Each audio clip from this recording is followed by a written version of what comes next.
Desde que a crise do vírus chinês começou a se espalhar pelo mundo e governantes de todos os tamanhos e cores começaram a tomar medidas autoritárias, eu tenho tentado, humildemente, alertar as pessoas que elas estão entregando os últimos resquícios de suas liberdades de mãos beijadas para outros que têm menos dignidade do que aquele governante antigo que lavou as suas próprias mãos.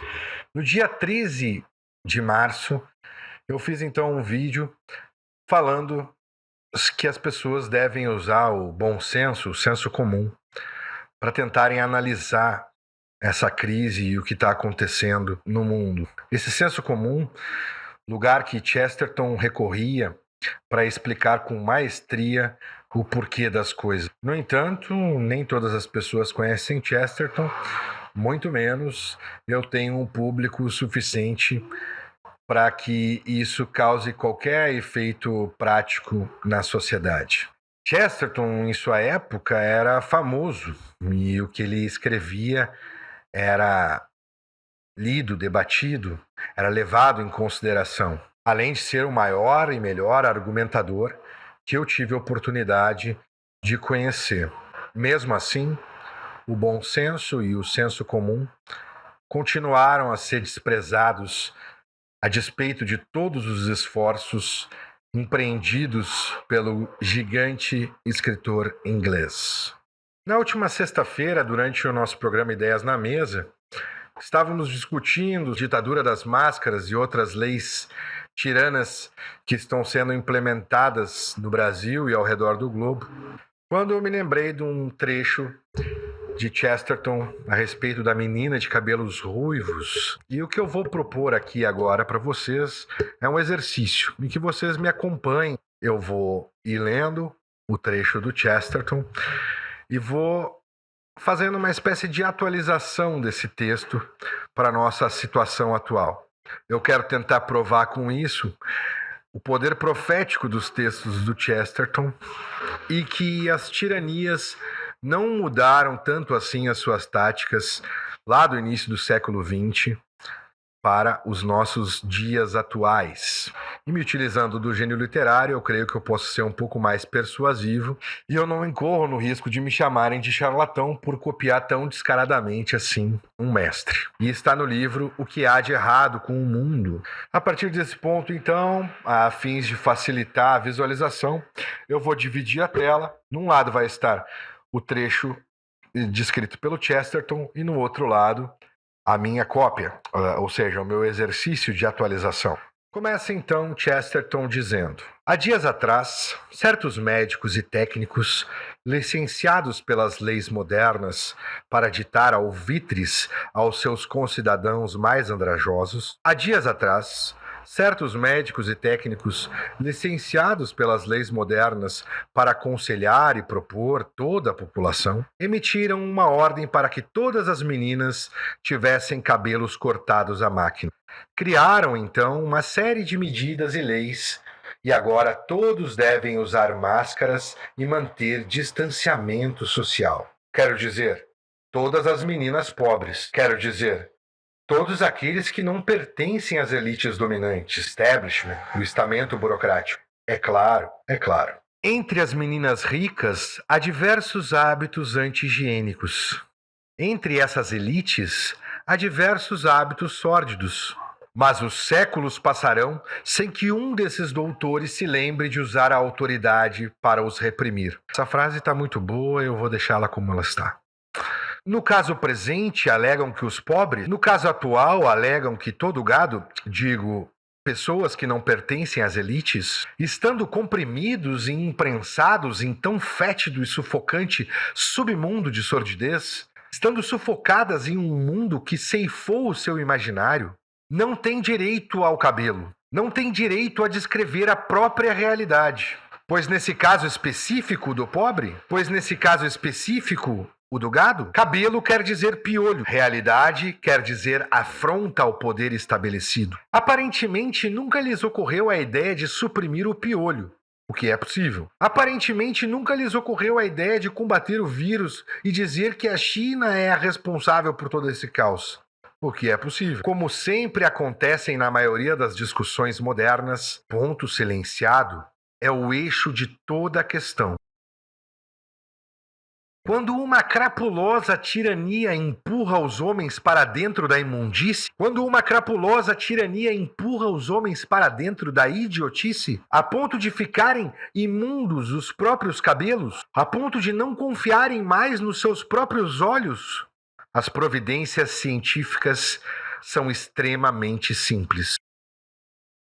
Seria longo e laborioso cortar a cabeça dos tiranos. Seria longo e laborioso explicar que a escolaridade universal obrigatória, o cientificismo e os outros discursos ideológicos os aprisionaram e os deixaram mansos aos seus desmandos.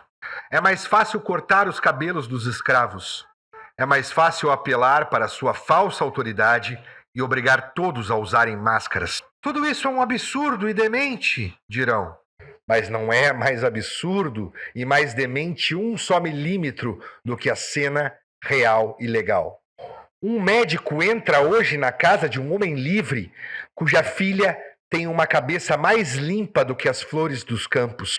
Um médico entra hoje na casa de um homem livre, cuja filha tem um sorriso mais lindo e branco do que as pétalas de uma margarida, pelo santo mérito de sua mãe, e ordena que lhe cortem os cabelos. E ordena que lhe coloquem uma máscara. Nunca lembrou a essa gente que a lição dos piolhos apanhados nos cortiços? Nunca lembrou a essa gente que a lição de obedecer cegamente a governantes incompetentes é um defeito dos cortiços? É um defeito da desumanização proposta pelo humanismo? E não dos cabelos, e não do próprio homem. Mas a multidão hoje dificilmente se revolta. Na verdade, a multidão só pode se revoltar quando é conservadora, isso é, quando tem alguma razão para querer voltar. É terrível pensá-lo, mas a maior parte dos antigos golpes desferidos em nome da liberdade não podem ser desferidos hoje, porque um eclipse cobriu os claros e populares costumes de onde eles vieram.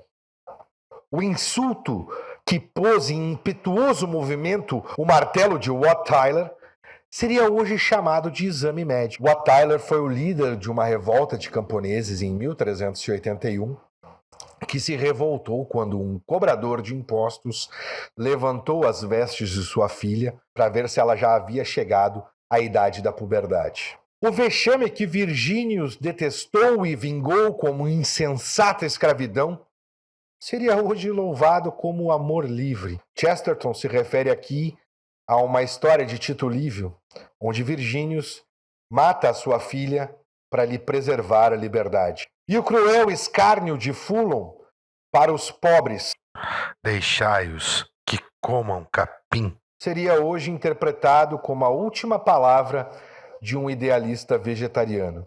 Fulon foi um político francês que foi linchado após a invasão da Bastilha. As enormes tesouras da ciência que hoje podam cachos de cabelos nas meninas pobres estão incessantemente e irresistivelmente fechando a dupla guilhotina sobre todas as pontas, franjas e excrescências que ainda representam para o pobre um mínimo de arte e de honra.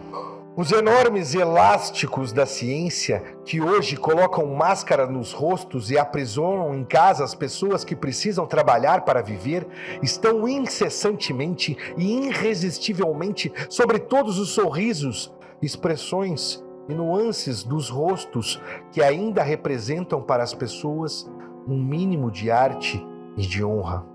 Brevemente, eles terão os pescoços torcidos para se adaptarem a coleiras higiênicas. Brevemente, eles serão obrigados a tomar vacinas feitas pelos causadores da própria doença. E pés talhados para caberem em sapatos feitos segundo as estatísticas. E serão decididos pela temperatura corporal ou outra arbitrariedade qualquer quem pode e quem não pode sair na rua. Não lhes ocorre, num fugaz relâmpago de saúde mental, que o corpo é mais do que a roupa e que o sábado foi feito para o homem, e que todas as instituições serão julgadas, condenadas, relegadas para os infernos, pelo que deixem de se ajustar com normalidade à carne e ao espírito. A prova que uma política normal deve suportar, a mínima prova, é esta: o direito do homem possuir sua própria cabeça e seus próprios cabelos.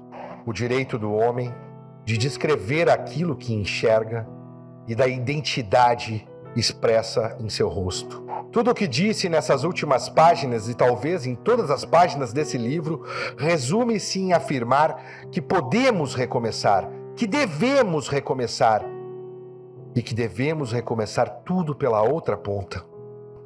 Eu começo pelos cabelos da menina pobre. Eu começo pelo sorriso de qualquer menina. Isto eu sei que é bom. Que é bom, seja como for. Qualquer outra coisa poderá ser discutida e considerada má. A satisfação de uma boa mãe pela beleza de sua filha é boa. É uma dessas adamantinas ternuras que são a pedra de toque nas épocas e nas raças. E se há por aí outras coisas que a isto se opõem, essas outras coisas devem desaparecer. Se os senhorios, as leis, a ciência se opõem, os senhorios, as leis e as ciências devem desaparecer. Eu começo pelo cabelo daquela menina ruiva que justamente vejo passar. Com os cabelos cor de fogo daquela menina, eu faria um incêndio de toda a orgulhosa civilização moderna.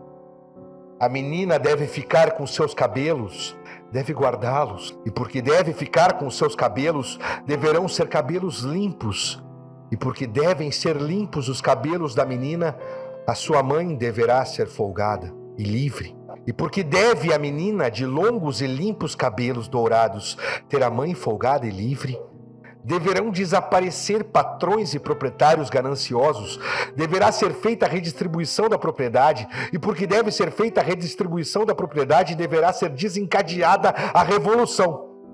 A menina de cabelos cor de ouro e fogo não pode ser podada, mutilada, simplificada. Sua cabeça não pode ser raspada como a de um convicto. Não. Que todos os reinos da terra antes disso sejam talhados e mutilados para que nela se ajustem. Que todas as coroas que não servirem em sua cabeça sejam quebradas. Que todas as roupagens, monumentos e palácios que não puderem se harmonizar com a sua glória sejam varridos do mundo. Sua mãe pode mandar que lhe cortem o cabelo, pois isso vem da autoridade natural. Seu pai pode, é claro. Mas o imperador do planeta não pode.